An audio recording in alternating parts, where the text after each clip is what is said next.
ഞാൻ അനീഷ് താമരക്കുളം. വാർത്തകളുടെ വിശദാംശങ്ങളിലേക്ക്. മാധ്യമങ്ങളില്ലാത്ത ലോകത്തെക്കുറിച്ച് ചിന്തിക്കാൻ കഴിയില്ലെന്ന് speaker N Shamseer. Calicut press club ICJ ബിരുദദാന ചടങ്ങ് ഉദ്ഘാടനം ചെയ്യുകയായിരുന്നു സ്പീക്കർ. കാലിക്കറ്റ് പ്രസ് ക്ലബിന് കീഴിലെ institute of journalism and mass communication 29ാം ബാച്ചിന്റെ ബിരുദദാനം നിയമസഭാ സ്പീക്കർ എൻ ഷംസീർ നിർവഹിച്ചു. 1ാം റാങ്ക് ജേതാവ് P. മുഹമ്മദ് മിഖ്ദാദിന് മാതൃഭൂമി സ്വർണ്ണ മെഡൽ സ്പീക്കർ സമ്മാനിച്ചു. മാധ്യമ സ്വാതന്ത്ര്യത്തിൽ ഇന്ത്യയുടെ സ്ഥാനം വളരെ പിന്നിലാണെന്ന് അദ്ദേഹം അഭിപ്രായപ്പെട്ടു. മാധ്യമങ്ങളിൽ എഡിറ്റർമാരുടെ റോൾ ഇല്ലാതായി. ഇന്നത്തെ വാർത്ത ഏതെന്ന് പ്രധാനമന്ത്രിയുടെ ഓഫീസ് തീരുമാനിക്കുന്നതിലേക്കും കാര്യങ്ങളെത്തി. ഭരണകൂടത്തിന്റെ PR ജോലി ചെയ്യുന്നവരായി മാധ്യമങ്ങൾ മാറിയെന്നും ചില സമയത്തെങ്കിലും കേരളത്തിലെ മാധ്യമങ്ങൾ കൊട്ടേഷൻ സംഘത്തെ പോലെ പ്രവർത്തിച്ചെന്നും അദ്ദേഹം പറഞ്ഞു.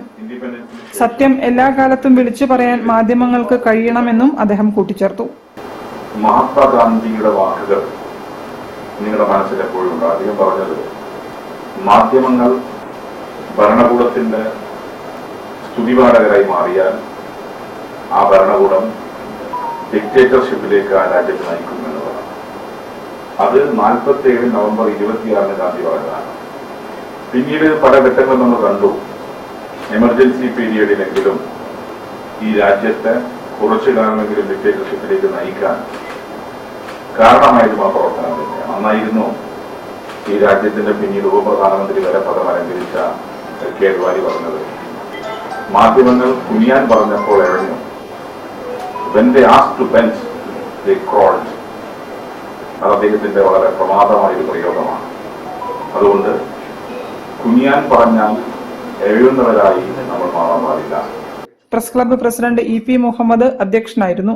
Mathrubhumi deputy editor PP Sasheendran, Chandrika editor Kamal Varadoor, KUWJ സംസ്ഥാന കമ്മിറ്റി അംഗം M Firoz Khan, 24 news assistant executive editor Deepak Dharmadam, Malayala Manorama assistant editor VP Zubair, press club vice president A Bijunath, ICJ associate director K Chandrasekharan, P. Muhammad Mikhdad, VE Balakrishnan തുടങ്ങിയവർ സംസാരിച്ചു.